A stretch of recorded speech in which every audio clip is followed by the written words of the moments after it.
How you doing, guys? It's Trev from the Trekway back with another short episode review, this time of Star Trek Discovery Season 5 Episode 6, titled Whistlespeak. Decent episode, yeah, maybe slightly less than last week, but still a decent episode.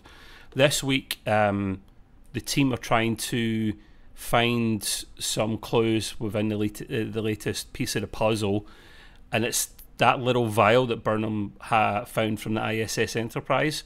This little vial has basically just water and H2O. They're running all these tests, discoveries using all the 32nd century technology. They can't figure out what it is. And then just as that's going down, Burnham was then transported to that white room again with Dr. Kovich. I love Dr. Kovich. Him and Rayner are great characters. But just because the guys get glasses on, shirt and tie, a suit, like who does that? No one, not in that century. And he's trying to help Burnham out because she admits they've hit a dead end. And he said, listen, each of these clues, or each scientist was responsible for a piece of the puzzle.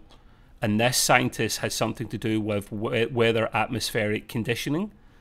So maybe that's a good clue to look there. You know, the water in the vial, maybe we can track it down and find out what's what. And it turns out that will end up being the case.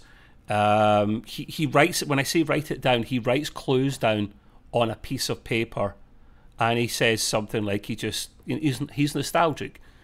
And it's not replicated paper, it's actually paper from our time, which that's cool. It's mental, but it's cool all the same. Meanwhile, the other doctor, our doctor, Dr. Culber, he's having a bit of a spiritual situation. He's not been the same since he swapped bodies with the Trill. And he's watching hollows of his grandmother, and they're speaking in, I want to say Spanish or Portuguese. Sorry, excuse my ignorance. I'm not sure which it is. Which I didn't know he spoke, but there you go, he does. And he's watching hollows of his grandmother to do with cooking and whatnot, and he's trying to find the answers he wants from her. He's not getting them. They move on. Now, the clue takes them to a planet on an old Denobulan trade route. Remember the Denobulans, Dr. Phlox? Love that guy. They track it down to not Denobula itself, but one of the planets that was on their trade route back in the day. And maybe not randomly, but we see Adira on the bridge. We don't see her there often, if at all, and that's because Rayner, nice of him, nice guy that he is, has brought her on the bridge because she's wanting some sort of experience. That's fine, bring her on the bridge. She's a bit unsure of herself though, but Rayner says she's ready. So Burnham and Tilly are going down to the planet again. Well, I say again, Burnham's going down again. So much for the captain staying on the ship. I've said this to Gray before. The captain is supposed to be on the ship. She's off planet almost every bloody episode. And so she goes down with Tilly this time. It's different. It's a little bit different from Burnham and Book, to be fair. And they basically blend in. We saw in the trailer, the season trailer teaser at the start, the little markings on Burnham's head. This is where this episode, that's where it was pointing to. They've basically got all the robes and stuff and the markings, and they're blended in nicely. The local people talk, but they also whistle to each other as well as communication. It's pretty cool. And they bump into some people headed towards the weather tower, which the locals have down as a shrine. That makes sense. That happens a lot in sci-fi mythology, doesn't it? And one of them is an elderly lady who becomes really ill, actually, because of all the dust in the planet. And when you get to base camp, the cure is actually kind of cool. Tilly's wanting to basically fix the problem with technology. They can't break the Prime Directive. So the leader of the village basically does some kind of little cool trick with a ball. It's like a sound effect that actually makes the dust come out of this woman's chest. It was actually kind of cool that, technology worked this time, but it was overwhelming for Burnham. She passed out. Okay. We get a little bit more context. So This tower was put on this planet by this Denobulan hundreds of years ago because the planet was suffering from droughts. He put, or she, I think it was a he, put this tower in and disguised it like a mountain because it was a pre-warp civilization, still is, and he put several of them around the planet. This one they're heading to is starting to fail though. The rest of them have failed over time. There's only one left. Hence why everyone comes from so far away to this one tower. Now, we're going between Discovery and the planet, and the thing with Culber, Dr. Culber, is like the B plot. It's still a strange one. He's been scanned. Him and Stamets were working together. He's been scanned to find out if there's anything wrong with him on the physical level. There isn't. He's went down the spiritual route to find out what's wrong with him. He's done the scanning with Stamets, his partner. He can't find anything. Stamets says if it's a good feeling, just go with it and enjoy it. Stamets, typical guy. He's not understanding anything that's going on there. No sympathy for his partner. Now, to get in this tower, they all have to race to the tower, right? Now, the thing with racing to this tower is they've got to do it thirsty. So they all take a tablet each that makes them thirsty.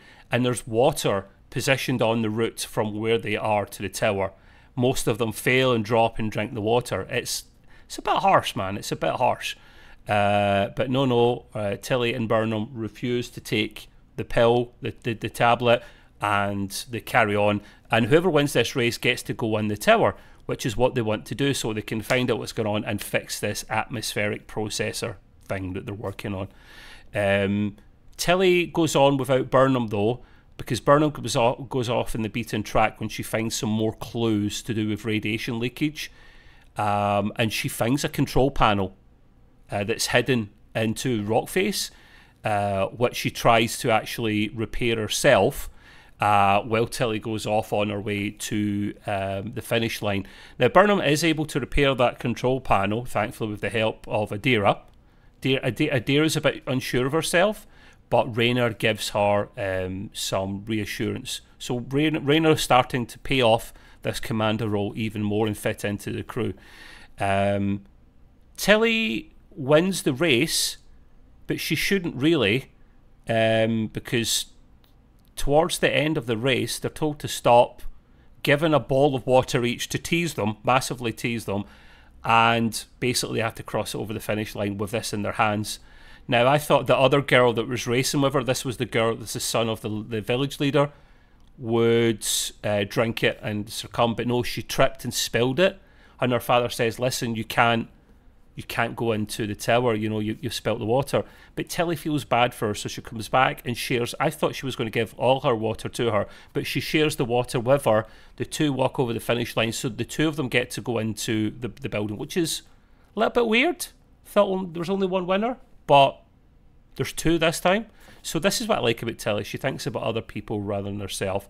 So yeah, moving on. Tilly, the young girl, the village leader's daughter, they get into the building, but the father starts crying. It turns out they have to be sacrificed to the gods. Why is it always a sacrificial thing that goes on? It's always something like that. That's the only way for the rains to come back. They have to pray to the gods, which is mind-blowing. But then Burnham finds out about this, and she says, listen, beam Tilly out. We can't beam her out. Can you beam me in? Yes, we can, but that's breaking the Prime Directive, Captain. To hell with the Prime Directive. She basically asks to get beamed in close to where the father is, breaking the Prime Directive too easily. The father sees her and freaks out. No wonder. She says, listen, it's technology. I'm sorry, it's technology. It wasn't the gods. We need to get in and fix this. Your daughter and my friend do not need to die. Please open it. And she convinces him. He does open it and saves them just in the nick of time. Literally, they'd passed out at this stage. So then the rains come down and everything is okay again. The clue they find, there's a marking on the vial of water at the start. They find on the tower wall. and that gives them the next piece of the clue. So they've only got a couple of pieces, 2 or 3 pieces of the clue left, which is kind of cool. And maybe there's hints towards the next clue being in Betazoid, because we heard about that, which is amazing, because I would love to go back to Betazoid. And in the meantime, Starfleet headquarters have found Mogonlak and ordered Discovery to jump to the location. So that's where we're left at the moment. Decent episode. Gray and I will be back tomorrow for a bit of Star Trek Resurrection, the game. We're playing that part 5 playthrough. And then on Sunday will be our live discussion at 8 PM BST. If you can't join us live, then you can always watch it back. But until the next one, have a good weekend. Bye-bye.